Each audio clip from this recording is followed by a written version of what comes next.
السلام علیکم ناظرین، آج میں آپ کو عید کی اس رات کی مناسبت سے بہت ہی طاقتور، مجرب اور آسان وظیفہ بتاؤں گا۔ جو انسان بھی اس وظیفے کو میرے بتائے گئے طریقے کے مطابق ادا کرے گا تو انشاءاللہ میرے رب کے فضل و کرم سے، اس عمل کی برکتوں سے جو بھی مانگے گا ہر چیز اللہ تعالیٰ اسے عطا فرمائے گا۔ تو اس عمل کو بتانے سے پہلے آپ کو اس عمل سے حاصل ہونے والی برکات کے بارے میں بتا دوں تاکہ آپ اسے اور ذوق، محبت اور جذبے سے پڑھ سکیں۔ ناظرین، جو شخص بھی عید والی رات اس عمل کو پورا کرے گا انشاءاللہ اس کے رزق میں وسعتیں ہوگی، پریشانیوں سے نجات ملے گی، مشکلات ختم ہوگی، حاجتیں پوری ہوں گی، دعائیں قبول ہوں گی، مال و دولت عطا کی جائے گی اور گناہوں کی زندگی سے چھٹکارا ملے گا۔ نسل در نسل سے چلی آ رہی خطرناک بیماریوں سے چھٹکارا مل جائے گا، عذاب، لعنت اور پھٹکارے سے بھی نجات ملے گی۔ اس کے علاوہ اور بھی اس کی بے مثال برکتیں ہیں۔ جیسا کہ میں پہلے بتا چکا ہوں، جو مانگو گے اللہ تعالیٰ عطا فرمائے گا۔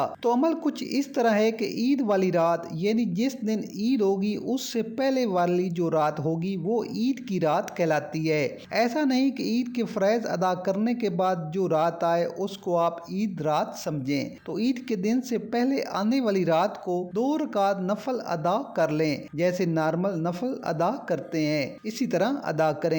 سلام پھرنے کے بعد اللہ تعالیٰ کے یہ 2 اسماء یا توابو یا کریمو دوبارہ سن لیں، یا توابو یا کریمو، تو ان دونوں اسماء کو 100 بار نہایت ہی توجہ اور دھیان کے ساتھ پڑھ لیں۔ اور خاص بات، یا توابو پڑھتے وقت اپنے گناہوں کو سامنے رکھیں اور توبہ کی نیت بنائیں۔ اسی طرح یا کریمو پڑھتے ہوئے اللہ تعالیٰ کی بڑائی اور اس کی رحمتوں کا تصور بنا کر رکھیں۔ تو انشاءاللہ اگر آپ اسی نیت اور ذوق اور شوق سے یہ وظیفہ پڑھیں گے تو جو بھی مانگو گے انشاءاللہ اللہ تعالیٰ عطا فرمائے گا۔ تو ناظرین، آپ سب کو آنے والی بقرہ عید بہت بہت مبارک ہو۔ اللہ تعالیٰ آپ کی یہ قربانی قبول فرمائے۔ اسی کے ساتھ اجازت دیجیے، اللہ حافظ۔